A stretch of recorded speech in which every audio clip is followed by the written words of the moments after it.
ಪ್ರಾತಸ್ಮರಣೀಯ ಸದ್ಗುರುಗಳನ್ನು ಮನಸ್ಸಿನಲ್ಲಿ ಶ್ರಮಿಸಿಕೊಂಡು ಜಗದಾದಿ ಜಗದ್ಗುರು ಶ್ರೀ ಸಿದ್ಧಲಿಂಗೇಶ್ವರ ಚರಣಾರವಿಂದಗಳನ್ನು ಅನಂತ ದೀರ್ಘದಂಡ ಪ್ರಣಾಮಗಳನ್ನು ಸಮರ್ಪಣೆ ಮಾಡಿ ಅವರ ಕರಕಮಲ ಸಂಜಾತರಾಗಿರತಕ್ಕಂಥ ಪರಮಪೂಜ್ಯ ಶ್ರೋತ್ರಿಯ ಪರಮನಿಷ್ಠ ದುಂಡೇಶ್ವರ ಮಹಾಸ್ವಾಮೀಜಿಯವರ ಚರಣಾರವಿಂದಗಳನ್ನು ಅನಂತ ಕೋಟಿ ದೀರ್ಘದಂಡ ಪ್ರಣಾಮಗಳನ್ನು ಸಮರ್ಪಣೆ ಮಾಡಿ ವೇದಿಕೆ ಮೇಲೆ ವಿರಾಜಮಾನಾಗಿರ್ತಕ್ಕಂಥ ಮಾತೋಶ್ರೀ ಅವರ ಚರಣಾರವಿಂದಗಳಲ್ಲಿ ಹಾಗೂ ಯಾವ ರಾಜ ಸ್ವಾಮಿಗಳ ಅವರಿಗೆ ಕೂಡ ಹಾಗೂ ಪ್ರಭುಲಿಂಗ ದೇವರಿಗೆ ಅವ್ರಿಗೂ ಕೂಡ ಎಲ್ಲರಿಗೂ ನನ್ನ ಅನಂತ ವಂದನೆಗಳನ್ನು ಸಮರ್ಪಣೆ ಮಾಡಿ ಆತ್ಮೀಯ ಗುರುಬಂಧುಗಳೇ, ತಾಯಂದಿರೇ, ಮುದ್ದು ಮಕ್ಕಳೇ, ನಿಮ್ಮೆಲ್ಲರಿಗೂ ಶರಣಾರ್ಥಿಗಳು.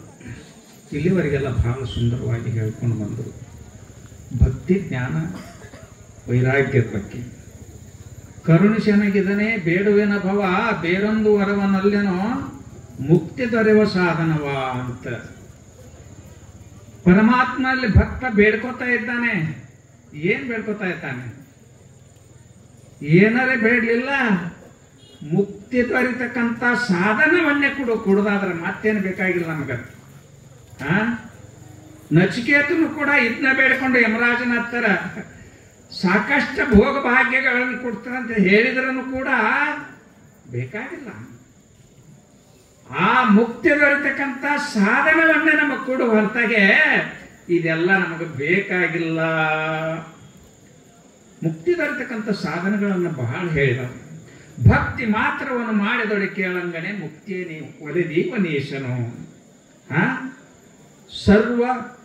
ಸರ್ವ ಚಿದಾತ್ಮ ಭಾವನೆಗಂಡು ಸರ್ವ ಸಮತ್ವದಿಂದಿರೆ ಭಕ್ತಿ ಅಂತ ಹೇಳ್ತಾರೆ ನೋಡಿ. ಬಸವಣ್ಣವರು ಒಂದು ಮಾತು ಹೇಳ್ಯಾರ, ಬಾಗಿದ ತಲೆ ಮುಗಿದ ಕೈಯಾಗಿರಿಸು ಕೂಡಲ ಸಂಗಮ ದೇವ ಅಂತ ಹೇಳಿದ್ರಲ್ಲ. ನಮ್ಮ ದುಂಡೇಶ್ವರ ಅಪ್ಪುಗಳನ್ನು ನೋಡಿದಾಗ ಯಾವಾಗಲೂ ಬಾಗಿದ ತಲೆ ಮುಗಿದ ಕೈಯಾಗಿರ್ತದೆ ಅಂತಂದ್ರೆ ಆ ಬಸವಣ್ಣ ಭಕ್ತಿ ಭಂಡಾರಿ ಬಸವಣ್ಣ ಅವತಾರವೇ ನಮ್ಮ ದುಂಡೇಶ್ವರ ಅಪ್ಪುಗಳು.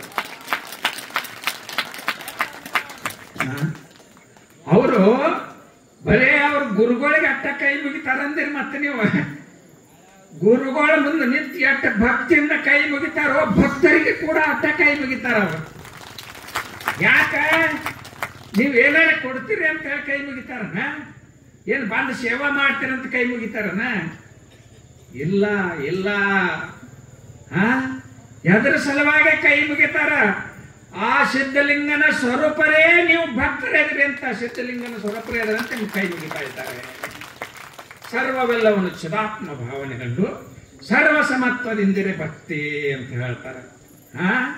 ಸಿದ್ಧಾರೂಢರು ತಲೆ ಮ್ಯಾಗ ಬೆಂಕಿ ಇಟ್ಟರು, ಎಷ್ಟೋ ಮಂದಿ ಬಡದ್ರು, ಹಾಳ ಭಾವ್ಯಾಗ ಒಗದ್ರು. ಅವಾಗ ಒಬ್ರು ಭಕ್ತರು ಕೇಳಿದ್ರು, ಅಲ್ರಿ ಅಪ್ಪ ಎಷ್ಟು ಜನ ಶಾಪ ಕೊಡ್ತಾರೆ, ಇಷ್ಟು ಜನ ನಿಮ್ಗ ಇದನ್ನ ಕಷ್ಟ ಕೊಡ್ತಾ ಇದ್ದಾರೆ, ದುಃಖ ಕೊಡ್ತಾ ಇದ್ದಾರೆ, ಅವ್ರಿಗೆ ಶಾಪ ಕೊಡಬಾರ್ದಲ್ರಿ ನೀವು ಹಾಳಾಗಿ ಹೋಗ್ಲಿ ಅಂತೇಳಿ. ಅವಾಗ ಸಿದ್ಧಾರೂಢರು ಹೇಳ್ತಾರೆ, ಎರಡು ಕಣ್ಣು ನನ್ನ ಹೋದಪ್ಪ, ನನ್ನ ಭಕ್ತರು ನನ್ನ ಬಲಗನ್ನ, ಯಾರು ನನ್ನ ಭಕ್ತರಲ್ಲ ಅವ್ರು ಎಡಗನ್ನ, ಯಾವ ಕಡೆ ಕಣ್ಣ ಸುತ್ತು ನನಗನ್ನೂ ಆಗ್ತತಿಪ್ಪ, ಎಲ್ಲರೊಳಗೆ ನಾನು ಅದೀನಿ ಅಂತೇಳಿ ಹೇಳಿದರು. ಮಹಾತ್ಮರು ಯಾವಾಗೂ ಶಾಪ ಕೊಡಂಗಿಲ್ಲ, ತಿಳ್ಕೊಳ್ರಿ ನೀವು. ಯಾವಾಗೂ ಶಾಪ ಕೊಡಂಗಿಲ್ಲ, ಯಾವಾಗೂ ವರ ಕೊಡಂಗಿಲ್ಲ. ಮತ್ತೆ ಏನ್ ಶಾಪ ವರ ಅಂದ್ರಿ?